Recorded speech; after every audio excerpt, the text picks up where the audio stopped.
เสียงแคนแสนสะอ่อนงามแลมหูนกบินแหงกาเดี๋ยวเห็นหวนประสาซื่นจมนาความสวยงามสายน้ำไหลทำใจถอนตาสะอ่อนจูงหมูป่าในทุ่งนากาดำปักได้ห่วงนักมากนิดเท่าใจขยันขันแต่เศร้าสาวนาเฝ้าเจ้าลงทุ่งนา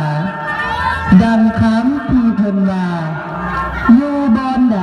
บ่สุขใจเท่าบ้านแม่เฮา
เจ้าไปไกลได้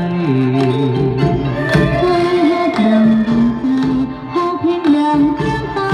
เขาขอบอกสิว่าดังแผ่นดินแห่งนี้ดินแดนแสนมั่งมี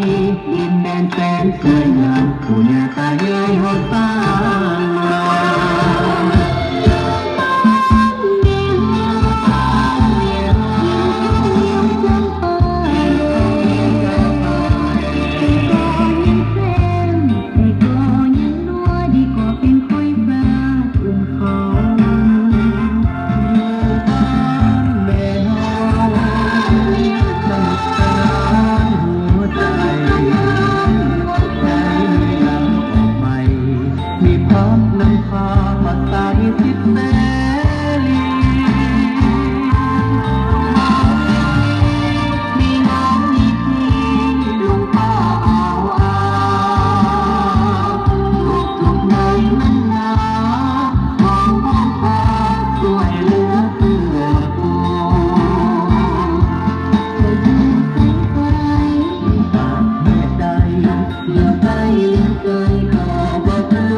อยู่ใกล้